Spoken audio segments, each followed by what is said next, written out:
I'd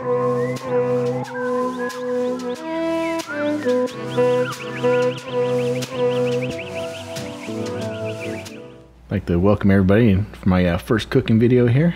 I'm gonna make the cilantro dressing, which is pretty much the base for everything. And since I was making the base, like, let's just make guacamole and salsa.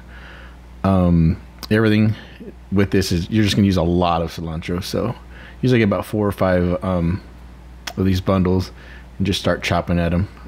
All my ingredients, I usually just chop everything in the beginning, just kind of get out of the way. The tomatillos, these you want to do in the sink. I just did it because I didn't want to move the camera, but you do this in the sink, it goes really quick. And you get those sitting on the stove behind you, just kind of let it sit while you do everything else.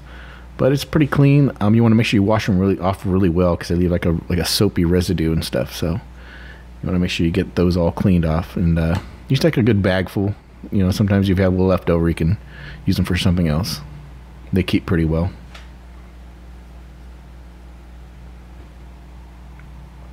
And then there's a tri-tip just kind of sitting there marinating. Yeah, just put it on low heat, just let it sit there, and just come back to it later. Just turn them every once in a while, and then just get back to cutting your cilantro, because that's like the main ingredient for everything. And I use this base pretty much for a lot of stuff I do with the marinades, or even for salad dressing. And then to the base, you'll probably add more lemons and sour cream or Mexican cream. And then here I am cutting some peppers, drinking a beer.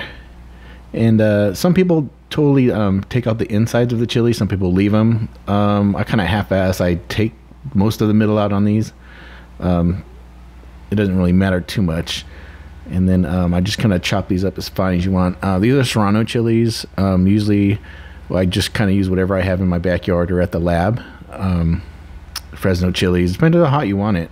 I mean, you want to be adventurous and just throw some ghost peppers or some habaneros, go for it. I tend to try to keep it kind of, I don't like things too spicy, so.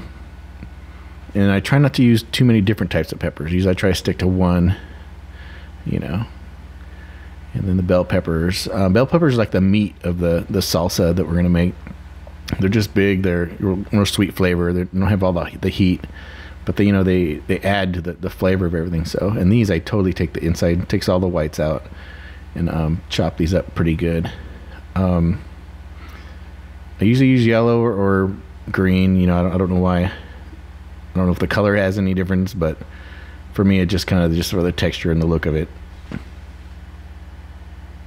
Chop, chop, chop, chop, chop, chop. And of course the onion, the best part. If you don't know how to chop onion, I don't know what to tell you. But you're basically gonna chop it up. For people that don't like onions but like the flavor, use a slap chop. I try not to use a slap chop. It's kind of, to me, it's just cheating.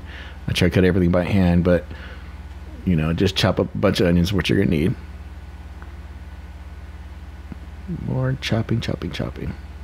And of course garlic, probably the most important thing that goes into everything I make, is I love garlic. So I try to chop it as fine as possible and use a garlic press. I love using fresh garlic. I don't like anything that's been bottled, canned, or store-bought. Garlic goes a long way. It gives so much flavor to everything. So you'll see it in a lot of the stuff I cook. And that garlic press gets a lot of use. And avocados, just easy to cut, pull a little pit out, and then you're just gonna put them all in the bowl and kind of mash it up. And usually I like to put everything in the refrigerator, just kind of let it chill out a little bit ahead of time. So just some more mashing. And this is probably, here we go, get into the cilantro base, which I use for everything. So basically I use just a small blender. You can use a large one. I try to use a small one because this turns out to work out perfect, because it makes basically a one jar that you see on the left hand side there. It makes one perfect jar. And I'll usually make a jar of the base, a jar of salsa, a jar of guacamole at a time, and bam, just slap all that garlic in there. Little bit of chili peppers, don't put too much. Look at me go there. Actually put a little bit more extra on this one. But here we go, the onions. And then this is where you want to chop them really fine. kind of get them in there. You don't want a lot of chunks in this base.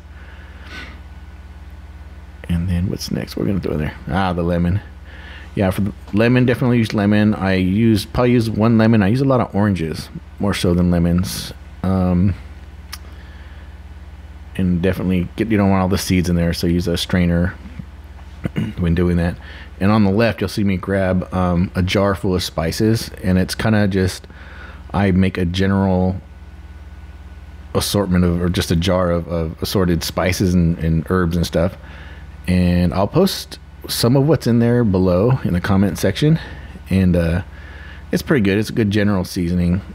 You know, I have a few different ones that I use, but and it goes a long way. You just do it in big batches. And then olive oil, definitely, and it helps it just really blend a lot easier. And that's pretty much just the base of the salad or the cilantro dressing. Give it a little taste. I'm like, yeah, it probably needs a little bit of this. So if you want to use it as a salad dressing, you definitely want to add a little more olive oil and, like I said, some sour cream or Mexican cream and more lemon juice and stuff, and it makes a really good salad dressing or just overall dressing for stuff. And then what I'm making here is just basically it's a base that'll go into, I put into my salsas or I put into my guacamole, or just as a rub. Sometimes it's really good hot wing rub. And then once the tomatillos are done, you kind of just throw them in the blender, and watch out because they're super hot when you poke them with a knife or you're moving them. If they explode, man, it's gonna burn you. So that's kind of something I've learned working with these things. Some people like to let them cool down first. I like to work with them when they're hot. It just seems like things blend better, and the flavors just seems so much better when you do it when it's hot. And then pretty much you just start throwing everything in. All your ingredients are already cut, so you're just throwing in the flavors that you want in there. More of that garlic. Gotta have garlic. And then there's that base we made. So, it doesn't take too much because the base has a lot of flavor already. And pretty much has everything that's already in that blender. And then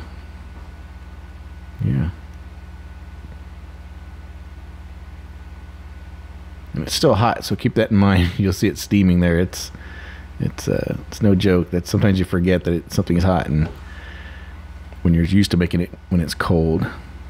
And this is just gonna throw the rest of the this must be the salsa, yeah. So throw all the rest of the chili peppers in there.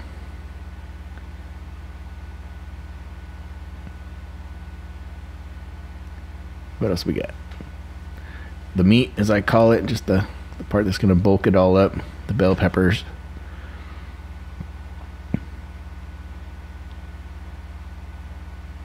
And the onions.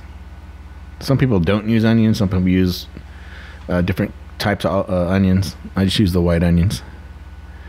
And of course, my seasonings I put in everything. You get pretty liberal with it. And then there's the base going into the salsa.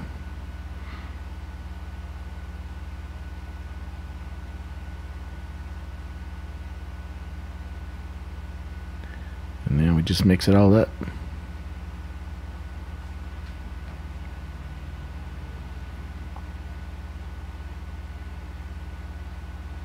And that's pretty much it. Salsa's pretty easy to do after that. The only hard part is trying to bottle it. Usually I put it in jars, and normally it's done a lot more smoothly because I use a spoon I'm facing the jar. I just had to face the camera, face away so that you guys could see. Well, I put it, how I jar it and stuff. So forgive the mess. And then once you have it all jarred up, put it in the refrigerator. It's still hot, so put it in the refrigerator and just let it cool down. It usually takes about half hour to an hour. And then you're still cooking everything else anyway, so it goes pretty quick. Then you go back to your smashed avocados. I usually use one lemon, and then I usually use oranges instead of lemons and limes. And just half a lemon, half an orange. You don't want to use too much.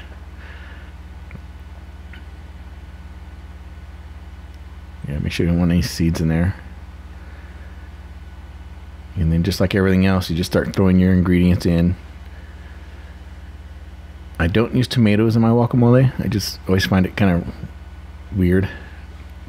I do mix my guacamole and my salsa sometimes, but for some reason I don't put tomatoes in my guacamole. I don't use peas. I don't know why people start using peas. That's gotta be so gross. Of course, more cilantro. All the standard stuff. And I think that it all comes down to your spices and your herbs you're using when you're cooking too. So that goes a long way. And I don't usually tend to put any cream or sour cream in my guacamole. You can if you want. And that's why I don't put it in the base. Some people ask me, why don't you just put it in the base? And it's like, you want a different flavor for different things. So, if you like sour cream, add sour cream to yours. I just don't. I do it after the fact. Once everything's done. And this, I use quite a bit of the cilantro base.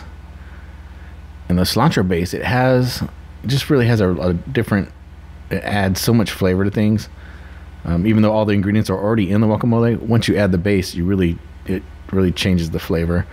And then when you pack guacamole away, do this. Smash it, put the saran wrap all the way down. Just pack it in and put it in the refrigerator. It actually keeps a lot better. It keeps it from turning brown and stuff. And then there you go.